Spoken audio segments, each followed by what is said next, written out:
The storm that night wasn't ordinary. It felt like the sky itself was tearing apart. Lightning carved through the dark woods as Marcus, a black man living alone on the edge of town, heard a crash echo down the road.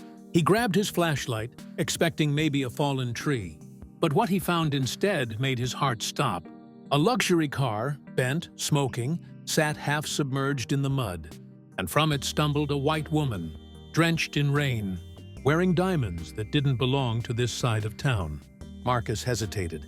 He'd seen looks like hers before. Fear mixed with judgment. Yet when she whispered for help, he opened his door.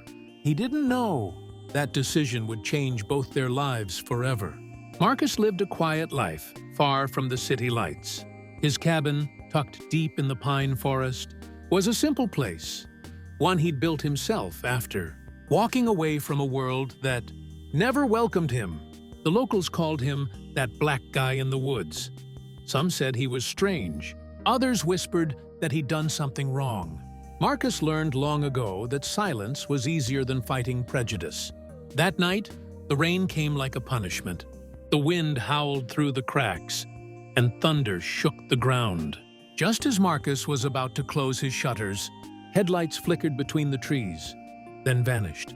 A car horn blared once, then nothing. He grabbed his lantern and ran outside, boots sinking into the mud. A silver car sat wrecked in a ditch. The woman inside, pale, soaked, terrified, was trapped. Marcus smashed the window with a rock, pulled her out, and carried her through the storm. Inside his cabin, her presence felt almost unreal. Everything about her screamed wealth, her jewelry, her perfume, the diamond bracelet still clinging to her wrist. Her name was Clara Whitmore, and though she barely spoke, her eyes said enough. She wasn't used to being helped, especially by someone like him. As the fire crackled, Clara shivered under a blanket. Her phone dead, her pride even more so. She thanked Marcus, her voice soft but uneasy. The way she looked at him wasn't hateful, just uncertain. Like she couldn't decide whether to trust him or not. But that night, trust was her only choice, and fate had already decided it would change them both forever. By morning, the storm had passed, but the tension hadn't. Clara awoke to sunlight cutting through the curtains, illuminating Marcus making coffee by the fire. She looked around, clearly disoriented, until she remembered where she was. Her car was totaled. No signal, no help. Marcus had offered to drive her to town once the road cleared, but she hesitated, her pride getting in the way of gratitude. As hours passed, she started to notice the details. The shelf of old books, the photographs of soldiers in uniform, a folded flag on the mantel. Marcus, it turned out, was a veteran, once decorated for his service, now forgotten by the very country he served. They spoke little, but when they did, Clara's walls began to crack. She asked how long he'd lived there. "Since I came back," he said quietly. "Back from where?" "War." There was something about his calm that disarmed her, something that didn't fit her inherited prejudices. Around noon, they ventured outside to check her car. Mud coated everything. Clara watched Marcus work in silence, realizing how gentle and patient he was, the opposite of the men she'd grown up around. When a police truck finally arrived, Clara expected relief. But instead, she saw something else. Suspicion. The white officers questioned Marcus harshly, demanding to know why she was in his cabin, implying things neither of them said. Clara watched the way their eyes narrowed, how their tone shifted. It was subtle, but clear, and in that moment, something shifted inside her too. For the first time, she saw the world through his eyes. The quiet injustice, the constant assumption of guilt. Marcus stayed silent, answering calmly. When one officer roughly pushed past him, Clara stepped forward. "He saved my life," she said coldly. "If not for him, I'd be dead." The officers backed off, embarrassed, but not apologetic. As they drove her back to town, Clara looked out the window, her thoughts racing. She couldn't shake the image of Marcus standing there, quiet and dignified, in front of men who didn't see his worth. By the time they reached her estate, a mansion of glass and marble, her heart was heavier than when she'd left. She wanted to forget him, but fate wasn't done yet. Days later, Clara couldn't stop thinking about Marcus. She'd seen people with power her whole life. Politicians, tycoons, her own family. Yet none had shown the kind of strength he had. One evening, she drove back to the forest. The dirt road seemed longer this time, the cabin smaller. Marcus opened the door, surprised but calm. She handed him an envelope. "For what you did?" she said. Inside were $5,000 in cash. Marcus looked at it, then back at her. "I don't need this," he said softly. Clara hesitated, then asked, "Then what do you need?"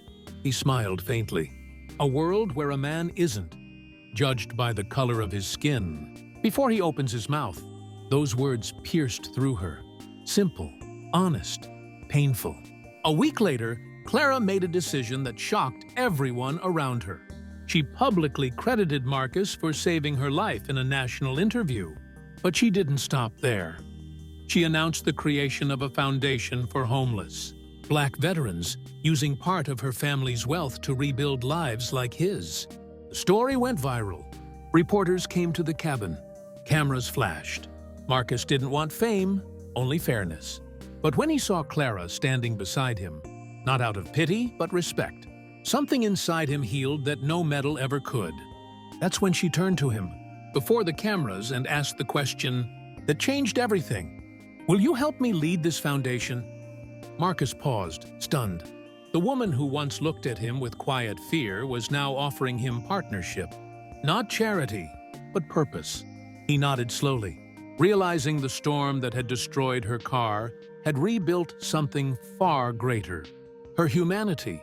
Months passed, and what began as an act of survival became a movement. Together, Clara and Marcus built something powerful.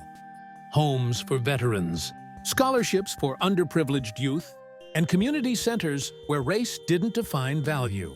But beyond the headlines, there was something deeper. A friendship born from compassion, and a reckoning that spread far beyond one stormy night. Clara's family had tried to stop her, warning that partnering with a black man would damage the brand. But she didn't care. For once in her life, she chose conscience over comfort. Marcus never saw himself as a hero, just a man who did what was right. Yet, through Clara's eyes, the world finally began to see him differently. Years later, during a memorial ceremony for fallen soldiers, Clara introduced him as her brother in purpose. The crowd rose to its feet. The applause echoed through the hall like thunder. But this time, it wasn't the sound of fear or anger. It was gratitude. When asked by a journalist what she had learned from him, Clara simply said, "Sometimes the people society looks down on are the ones who hold it up." Marcus looked at her, humbled. The storm had taken away his solitude, but given him something greater, proof that one act of kindness can cross every line built by ignorance. As the two stood side by side before the cheering crowd, Marcus thought back to that night. The rain, the fear, the knock at the door, and he realized sometimes the greatest rescue doesn't happen during the storm. It happens after, when hearts finally begin to change. In a world divided by race and pride, compassion still has the power to rewrite destiny.